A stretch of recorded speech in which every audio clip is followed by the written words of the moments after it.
Hello मेरे pharma magicians, कैसे हो आप सब। Welcome back to फार्मिस्टिक।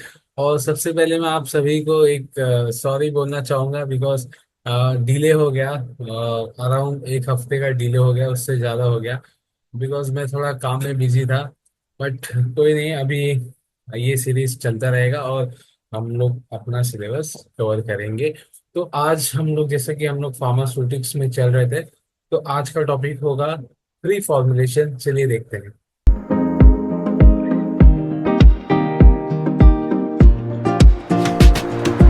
तो देखो, अगर पहले मैं आपको, देखिए, मैं कुछ भी चीज आपको समझाता हूँ तो सबसे पहले मैं आपको बोलता हूँ एक कहानी। तो चलिए पहले हम लोग समझते हैं, कहानी नहीं मतलब एक नॉर्मल चीज होती है, उसके बारे में हम लोग समझते हैं। चलो अगर हम लोग बात करें, ठीक है, आप हो ये, ठीक है, आप हो ये। चलो आप नहीं, मैं ही हूँ भाई, नहीं तो आप बुरा मान जाओगे सर, मैं ऐसा नहीं हूँ, मैं बहुत अच्छा लिखता हूँ। तो ये हो, मैं ये हूँ मैं। ओके। सो अगर आपको कहीं जाना है, फॉर एग्जांपल लेट्स से, आपको नहीं, मुझे जाना है, सॉरी। चलो अभी मुझे जाना है फॉर एग्जांपल केदारनाथ, ठीक है, केदारनाथ जाना है। ठीक है।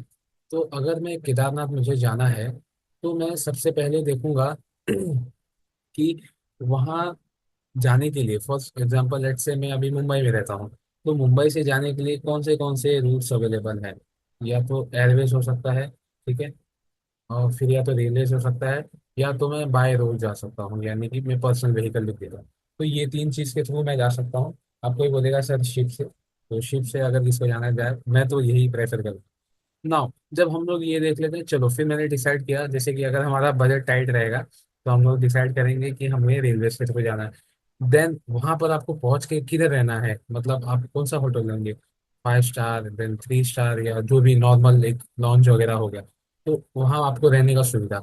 देन आप कैसे मंदिर जाएंगे, कैसे आप मंदिर जाएंगे, वो भी निर्भर करता है। जैसे कि बहुत लोग हैं जो वो चढ़ के लेके जाते हैं ना, वो उन लोग से जाते हैं, कोई खुद से चढ़ के जाता है। तो ये सारी चीजें मैं क्यों आपको बता रहा हूँ, बिकॉज अब आते हैं हमारे फार्मेसी में। क्या होता है जब हम लोग कोई फॉर्मुलेशन बना रहे हैं, फॉर्मुलेशन यानी कि क्या, कोई भी हम लोग अगर ड्रग बना रहे हैं जिसका जैसे सिरप बना रहे हैं या टैबलेट बना रहे हैं, तो उसको बनाने के पहले ऐसी क्या क्या रिसर्च हम करते हैं ताकि वो जो फॉर्मुलेशन है वो अच्छा बने। ठीक है।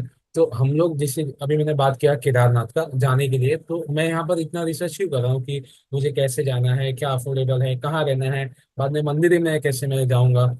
ये चीज़ें मैं देख रहा हूँ कि कितना सुखमय या कितना अच्छा जर्नी हो मेरा केदारनाथ, है कि नहीं।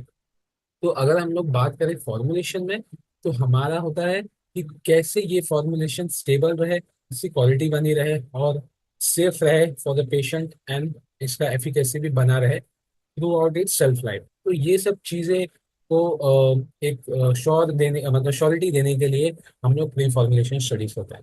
तो अगर मैं सिंपल टर्म्स में बोलूँ, what is the pre formulation studies, it is the studies which is carried out before the formulation. Very simple. Pre मतलब पहले, फॉर्मुलेशन यानी कि फॉर्मुलेशन। सो ये रहा नाम से काम, जो मैं हमेशा आपको बताते रहता हूँ। तो ये था कुछ जो नॉर्मल चीजें थी, लेकिन अगर हम लोग अभी टेक्निकल चीजें में जाएं, तो इसका होता है to characterize the physical and the chemical properties of a drug molecule. Suppose आपने एक ड्रग, फॉर एग्जांपल आपने एक ड्रग को फाइंड आउट किया जिसको हम लोग न्यू केमिकल एंटिटी बोलते हैं। ठीक है।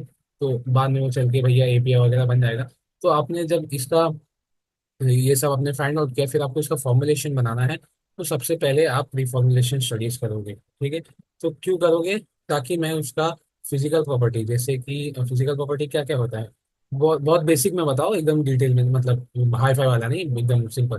तो मेल्टिंग पॉइंट हो जाएगा, ठीक है, फिर बॉइलिंग पॉइंट हो जाएगा, ये सब आ जाएगा ना। तो इसको फिजिकल प्रॉपर्टी बोलते हैं। देन केमिकल प्रॉपर्टी भी हम लोग डिटरमाइन करते हैं। तो ये सर, तो अगर बेसिकली मैं बात करूँ और एक अच्छे लैंग्वेज में, तो reformation studies are the physicochemical properties molecule are characterize. ठीक है। बहुत ही अ, होते हैं ना, फैंसी लैंग्वेज में हम लोग ये बोल सकते हैं फिजिको केमिकल प्रॉपर्टी। ना इसको हम लोग या तो एक अकेले कर सकते हैं, या तो एग्जिपिएंट के साथ कर सकते हैं। No objection that. तो आई होप सो आपको डेफिनेशन क्लियर हो गया। आज का जो सेशन रहेगा बहुत ही लाइट रहेगा, मतलब मैं बेसिक चीजें ही कवर करूंगा ताकि आपको अच्छे से पहले जो इंट्रोडक्शन है वो क्लियर हो, क्योंकि बहुत लोगों को पता ही नहीं है कि ये प्री फॉर्मुलेशन स्टडीज वगैरह क्यों होते हैं। तो जैसा कि मैंने आपको वो मेरे जर्नी के थ्रू से उसको लिंक करके किया, आई होप आपको समझ ना। ऑब्जेक्टिव्स पे हम लोग आते हैं। Objectives not so important for GPAT, but एक बार हम लोग देख लेते हैं। To establish the physico chemical properties parameters of a nuclear entity, ये हमने देखा। Then to determine it kinetics and the stabilities. Kinetics यानी मतलब मान लो कैसे वो ड्रग रिलीज होगा, या उसको स्टमक में जाएगा तो क्या क्या होगा, वो सब। स्टेबिलिटी आपको पता ही है। Then to establish the compatibility with the common excipient. जैसे कि आप एक टैबलेट बना रहे हो, तो टैबलेट में मैंने आपको सिखाया था लुब्रिकेंट डार्वेंट वगैरह यूज होते हैं। तो क्या वो उसके साथ कंपैटिबल है? कंपैटिबल यानी कि क्या उसके साथ उसकी बनती है कि नहीं। मतलब आपका आपके कॉलेज में कोई तो एक ऐसा होगा जिसके साथ आपकी बनती नहीं है, और मैं आपको उसके साथ ही बैठा दूं तो भैया क्या होगा वो आपको पता है। तो ऐसे ही अगर मान लो मेरा एपीआई है वो कंपैटिबल नहीं है फॉर लेट्स से लैक्टोज के साथ, जैसे कि मोस्टली जो अमीन कंटेनिंग ड्रग्स है वो मेलार्ड रिएक्शन दिखाते हैं ना, तो it is a sign of the incompatibility. तो ये सब चीजें ना हो, इसके लिए हम लोग प्री फॉर्मुलेशन में ही इसे हम लोग स्टडी कर लेते हैं। तो ये रहा इसका ये चीज, ठीक है। Then it provides the insights to how drugs product should be process and store to the ensure the quality. अब जैसे आप स्टडी वगैरह करोगे आपको पता चल जाएगा, अच्छा ये कंडीशन में रखूंगा तो सही रहेगा, अगर ऐसा किया तो ऐसा हो सकता है। तो यही चीज़ है, इसमें थोड़ा सा फैंसी लैंग्वेज में लिखा है। Now to estimate the problem may arise during the formulation, that is stability poor in vivo and poor. देखो इसमें हम लोग जो भी स्टडीज कर सकते हैं करते हैं, उससे हम लोग थोड़ा सा एक एस्टिमेशन लगा सकते हैं कि क्या प्रॉब्लम आ सकती है आने वाले समय में जब हम लोग उसको फॉर्मुलेट कर देंगे। सेम ये चीज है, थोड़ा इधर उधर घुमा फिरा के। Then to develop a optimal drug delivery system, यानी कि कुल मिला के भला चंगा हम लोग को फॉर्मुलेशन बनाना है, सिंपल।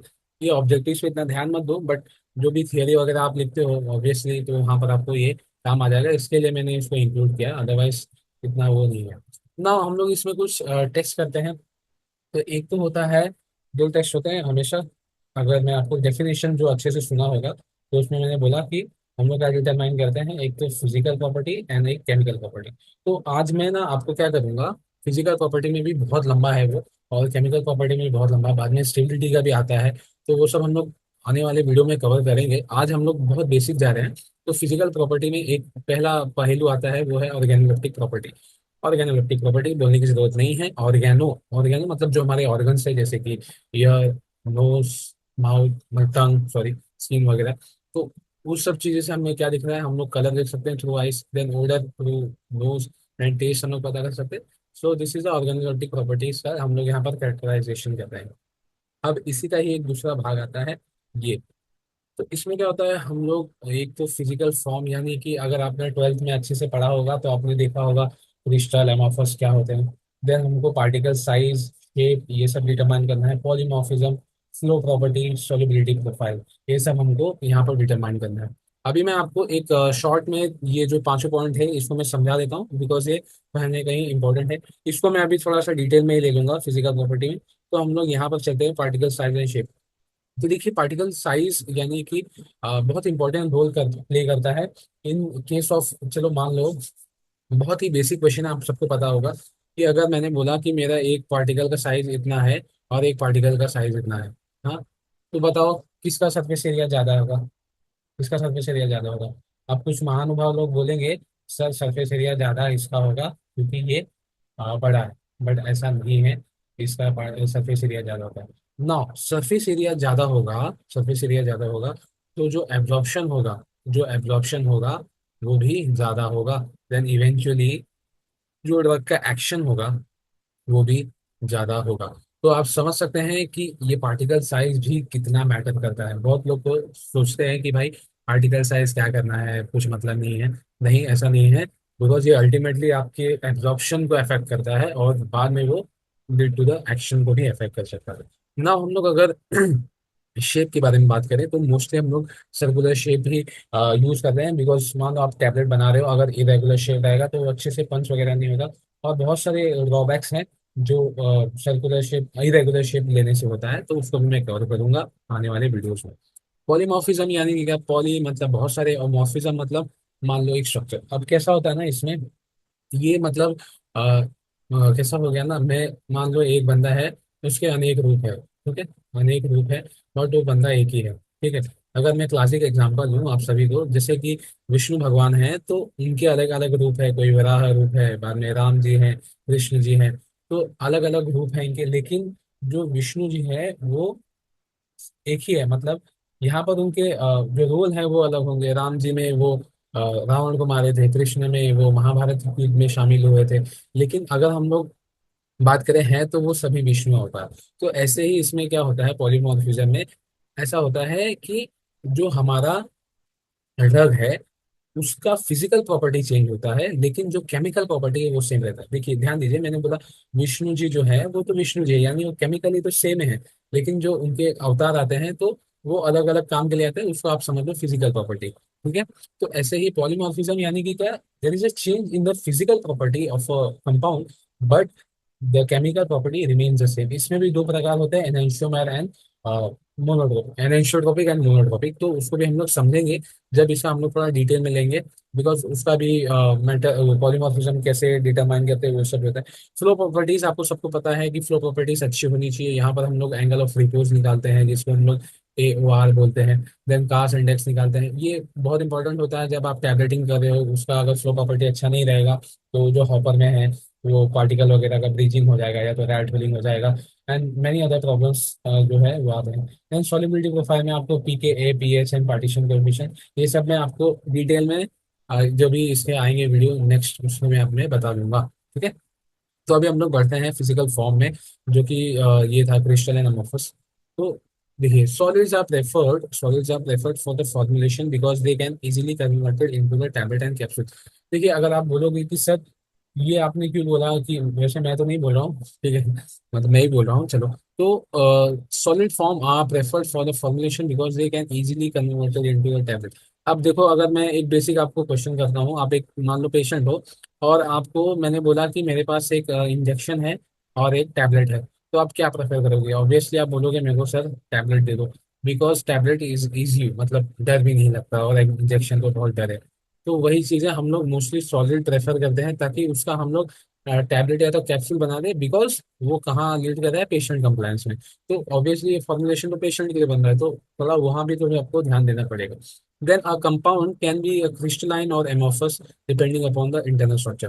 देखो क्रिस्टलाइन मतलब जो एक रेगुलर शेप, रेगुलर उनका लटाइस होगा, ऐसे ऐसे होंगे, ठीक है, एकदम लाइन में रहेंगे, जैसे सोल्जर्स वगैरह वगैरह खड़े रहते हैं, वो एकदम लाइन में होते हैं।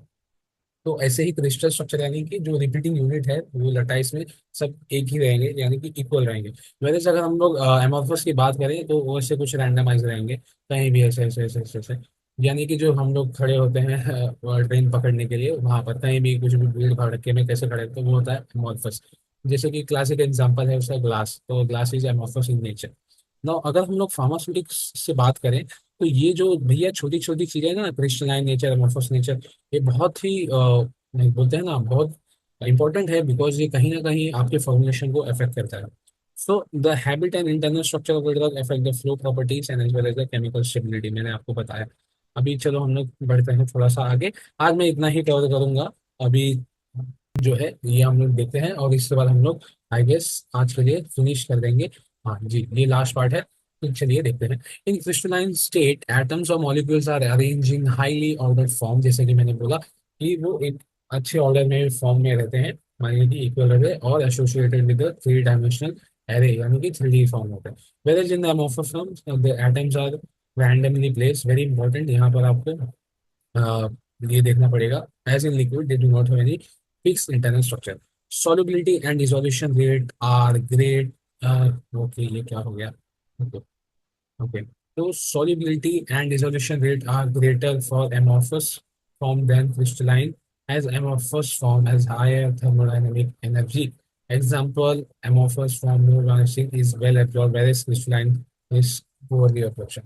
देखिए क्या होता है, जो हमारा ये होता है ना amorphous form, उसका एक चीज अच्छा ये है, क्या अच्छा है कि उसका जो सॉल्युबिलिटी है वो बढ़िया है, लेकिन उसका एक बेकार चीज ये है कि उसका जो स्टेबिलिटी है वो सही नहीं है, मतलब कि स्टेबल नहीं है, थर्मोडायनेमिकली स्टेबल नहीं है। तो इसकी वजह से क्या होता है, अभी आप जैसे कि आप अभी नए नए अगर आप फॉर्मुलेटर बने, आप सोचोगे चलो भैया एमोर्फोस फॉर्म की सॉलिबिलिटी अच्छी है तो उसका डिसोल्यूशन अच्छा होगा, बाद में एब्जॉर्प्शन भी अच्छा हो जाएगा। तो आप गलती कर बैठेंगे, बिकॉज आप ये नहीं जानते कि उसका स्टेबिलिटी भैया खराब है। और अगर वो स्टेबल ही नहीं रहेगा, अगर मान लो 10 मिनट में वो खराब हो जाए, तो आपका मतलब क्या है।